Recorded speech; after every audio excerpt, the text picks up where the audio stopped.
गणेश दादांच्या शिवासी या ठिकाणी होत आहे। आज बहुसंख्येने या ठिकाणी मंडळी उपस्थित धर्माच्या संस्थांना त्या ठिकाणी महापालिका राज्य शासनाकडून दिले, जसे हिंदू, मुसलमान, बुद्ध, ख्रिश्चन, जैन, शीख, त्याप्रमाणे Navi Mumbai police Muslim community centre सुद्धा भविष्यकाळात निर्माण होईल। जैनांचं होईल, शिखांचं होईल, ख्रिश्चनांचं होईल, हिंदूंचा तर होईलच होईल। जय हिंद, जय महाराष्ट्र। पुन्हा एकदा म्हणून या ठिकाणी अष्टक म्हणतो, त्याला तारांचं बल, चंद्राचं बल, सगळ्यात देवांचं म्हणजे गावचा गावदेव, कुलदैवत आणि पिंपलावरच्या मुंजाला सुद्धा नारळ फोडला जातो आणि चिंचेवरच्या हंडीला सुद्धा नारळ फोडला जातो। तुम्ही तर सगळे देवासारखे माणसं। तर ह्या अशा परंपरा असताना हे सगळे लोक सगळे प्रयत्नाची पराकाष्ठा करून या चारही लोकांना निवडून देणार आहेत। आता बाब अशी आहे की सलूजा सुतार आणि सुनील सुतार यांनी उल्लेख केला लोटस तलावाचा। लोटस तलाव आपणच थांबवलेला आहे आणि ती निवडणुका झाल्यानंतर मंत्रालयात बैठक लावून हा लोटस तलाव जनतेसाठीच त्या ठिकाणी राहील। समाज मंदिराची बाब सलूजाने पण मांडली, सुनील पण मांडली, ती सुद्धा समाज मंदिराची जागा होईल। इंग्रजी माध्यमाची शाळा होईल, पार्किंगचं स्थळ होईल आणि या अनुषंगानं भविष्य काळामध्ये नवी मुंबईचा इतिहास हा उज्ज्वल अक्षराने लिहिला जाईल। आता मगाशी मी सीवूडला गेलो होतो, सीवूडमध्ये जसा इथे सुद्धा सगळ्या वक्त्यांनी गणेश नाईक म्हटलं, तुमचं काहीतरी बोला ना। गणेश नाईक जनतेने घडवला, गणेश नाईक स्वतःने घडला। त्या कालाच्या ओघामध्ये जनतेने प्रोत्साहित केलं। पहिल्यांदा मी 21व्या वर्षी जिल्हा परिषद उभा राहिला, 150 मतांनी या सरस्वतीच्या वडिलांसमोरच मी पडलो, पी.के. पाटील, बरोबर ना? सरस्वती खरं ना, हिच्या बापाच्या बरोबर सगळे काँग्रेसवाले, माझ्या बरोबर कोणच नाही, म्हणजे सगळे पोरटोर मध्ये जातो ना गावची, पण तरी सुद्धा 150 मतांनी पडलो। लोकांना वाटलं आता धास्तावेल, परत काय उभा राहणार नाही। 27व्या वर्षी मी 77 साली विधानसभेला उभा राहिलो, 13,000 मतांनी पडलो, 2 नंबर माझाच होता। 85 साली त्याला 35 वर्ष माझं वय होतं, त्यावेळेला 1800 मतांनी त्याला जनार्दन गौरी इथे सभापती होते, त्यांच्या विरुद्ध राहिलो आणि बाकी नंतर नवी मुंबईच्या लोकांनी राग काढला। 90 साली 30,000 मतांनी मला निवडून दिलं आणि त्या दिवसापासून आणि मी ठरवलं होतं, आमदार होईल तर विधान भवन आणि मंत्री होईल तर मंत्रालय। मी विधान भवनामध्ये आमदार म्हणून गेलो, पण मंत्रालयात कधीच गेलो नव्हतो आणि मंत्री झालो त्यावर मंत्रालयात गेलो। त्याच्यानंतर 99 साली चिटिंग झाली, सुनील ऐकलं असेल तू, 99 साली चिटिंग झाली, सलूजा माहिती आहे का नाही? माहिती आहे ना? त्या चिटिंग मध्ये भाग घेतलेला एकही जिवंत नाही, सगळे स्वर्गस्थ झाले आणि मी नेहमी बोलतो, परमेश्वरा त्यांच्या आत्म्याला चिरशांती दो। आपल्या संस्कृतीमध्ये गेलेल्या माणसाविषयी किती वाईट असला तरी वाईट बोलतात का? आशिष नाही बोलत आणि त्याचा राग लोकांनी काढला 2004 साली। हिंदुस्थानच्या राजकारणामध्ये विविध राज्यामध्ये राजघराण्यातले लोक उभे राहिले।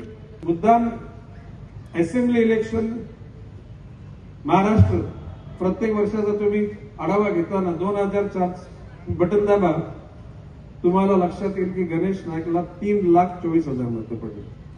हिंदुस्थानच्या कुठल्याही राजघराण्यातल्या राजाला पण नाही मिळाली, संस्थानिकाला नाही मिळाली।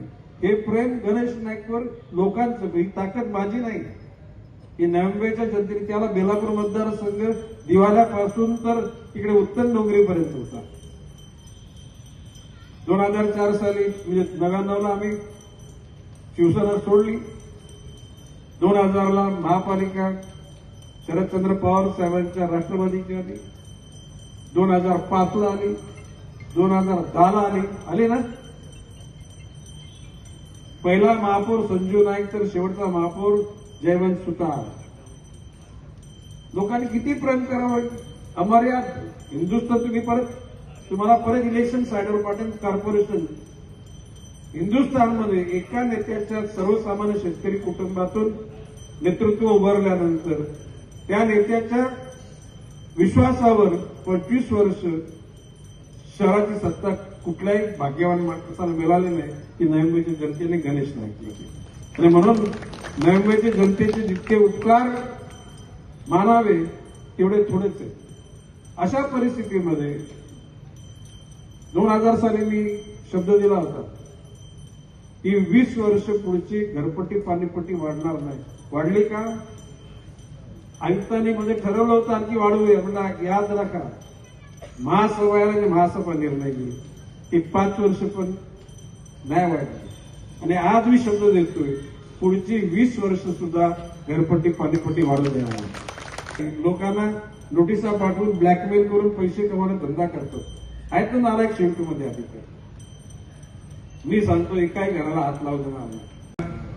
सार्वत्रिक निवडणूक 2026 प्रभाग क्रमांक 25 या ठिकाणी प्रचार सभा होत असताना भारतीय जनता पार्टीचे अधिकृत उमेदवार श्री सुनील बाळाराम पाटील, ब भागातून श्रीमती सलूजा संदीप सुतार, क भागातून श्रीमती नेत्रा आशिष शिर्के आणि ड भागातून श्री रवींद्र उद्धव कितापे विजयासाठी या ठिकाणी उपस्थित असलेले माजी नगरसेवक संदीप सुतार, माजी नगरसेविका सुरेखा इतापे, माजी नगरसेविका सरस्वती पाटील, माजी परिवहनचे सभापती अर्जुन सिंघवी, शिक्षण समितीचे व्यापारी किसन शेठ उंडे, समाजसेवक आणि उद्योगपती आशिष शिर्के, ज्यांचा मगाशी उल्लेख झाला ते श्री रणजित नाईक, बंडखोरी न करता प्रामाणिकपणे पक्षाबरोबर राहिले. तुझं सगळ्यांनी कौतुक करत टाळ्या वाजवला. पुनर्निर्माण करणार देवेंद्र फडणवीसांबरोबर मी बोललो की म्हटलं आणखा लोकांना अशा प्रकारचा जर कोणी त्रास देत असेल तर मंत्रिपद राहू द्या बाजूला, मी त्या ठिकाणी आंदोलन करायला जाईल. आणि मी तुम्हाला शब्द देतो कुठल्याही प्रकारे ही ही महापालिका संपल्यानंतर नवी मुंबई करता एक पॅटर्न देवेंद्रजी फडणवीस मला बोलले, नाईक साहेब तुम्हीच फॉर्म्युला काढा. आमचा खेरणा बनकोडा जे गाव आणि जी आजूबाजूची वस्ती आहे ती 84 एकर जागा. 84 एकरचे 8 भाग करून एक भाग डिमॉलिशन करून टावर उभे करायचे विचार आहे.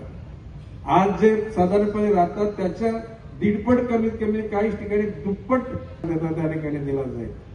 कुठल्याही परिस्थितीमध्ये कुठल्याही तो गावाला असो का बाहेरचा असो त्या घटकांना त्या ठिकाणी न्याय देण्याचा प्रामाणिकपणे प्रयत्न होतो.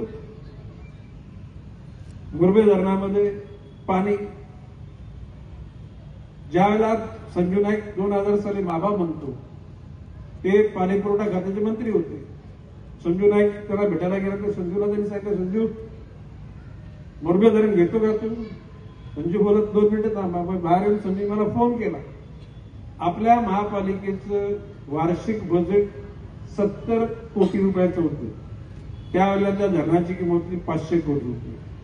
मी त्याला संजूला सांगितलं की आबांना सांग की 10 इन्स्टॉलमेंटमध्ये आम्ही पैसे देऊ, म्हणजे प्रत्येक वर्षाला 50 कोटी असे 10 वर्षामध्ये 500 कोटी. आबा बोलले ठीक आहे. म्हटलं व्याज देणार नाही. आपण ते 500 कोटी फेडले. जर का तो धरण आज बांधायचं ठरलं तर त्याची किंमत 6000 कोटी. किती? 6000 कोटी. आणि त्याच्या बाजूला 200 एकर जागा आहे. ही 200 एकर जागा जर वापर केला तिथे तर त्याचे 2000 कोटी, म्हणजे 500 कोटी त्यावर नवी मुंबईच्या जनतेने डोक्यावर भार घेतला. त्याचं मूल्यांकन आज 8000 कोटी झाले. आता ज्या पद्धतीनं FSIची खिरापत वाटली जाते ती बघता 2035 साली जे पाणी टिकणार होतं ते 2025 साली त्याची लेवल झाली. जर का मी विचार केला नसता तर 2030च्या दरम्यानमध्ये पुन्हा रात्री 3-3 वाजता नळाचं पाण्यासाठी हंडी भांडी भरून ठेवायची गरज असली असती. पण माननीय मुख्यमंत्र्यांना मी सांगितलं की 12वी धरणाची उंची वाढवायचं म्हणून नवी मुंबई महानगरपालिकेच्या डोक्यावर एकूण 70 उमेदवार लादले गेले.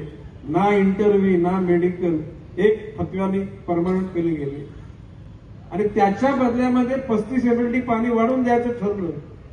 ते 6 वर्ष झाले ते पाणी मिळत नाही. म्हणजे दिवसाला 2500 टँकर. किती? जरी नवी मुंबईमध्ये पाणी तरी सुद्धा दिघा वगैरे काय भागामध्ये पाणी नाही जात. आणि म्हणून मी बोललो की आमचं पाणी चोरलं. का चुकीचं बोललो का? कोविडच्या कालखंडामध्ये इथे येणारे औषधं, इंजेक्शन लंपास केली. लंपास केली म्हणजे काय? चोरलीच. त्यावेळेला रबाला MIDC मध्ये ऑक्सिजनचे गॅस आपल्या हॉस्पिटलसाठी तयार होत असताना ते परत चोरून नेले. म्हणजे मी बोललो औषध चोरलं, गॅस चोरला, पाणी चोरला. आणि मगाशी कोणीतरी बोललं की सिडकोचे भूखंड बिल्डर लोकांच्या घशात घातले. मी विधानसभेत बोललोय. एकनाथजी शिंदे तत्कालीन मुख्यमंत्री बसले, उपमुख्यमंत्री देवेंद्र फडणवीस, अजितदादा पवार. मी त्यांना बोललो की सिडकोच्या त्या प्रशासनामध्ये बिल्डर लोकांचे दलाल आहेत. भाषण ऐकले का तुम्ही? शासनामध्ये सिडकोचे दलाल, बिल्डरचे दलाल आहेत. आणि शासनामध्ये सुद्धा सगळ्यांचे हात साफ नाही. हे बोलतो विधानसभेत बोलणं, आज पुन्हा बोलतो. आमचे हात पण साफ आहेत, आमचं मन पण साफ. आम्ही दिलेला शब्द पुराच करणार. अरे नवी मुंबई महापालिकेला हॉस्पिटलसाठी, शाळांकरता, पार्किंग करता, मैदानाकरता, गार्डन करता मिळणारे भूखंड बिल्डर 3 लाख रुपयांनी स्क्वेअर मीटरने प्लॉट घेतो.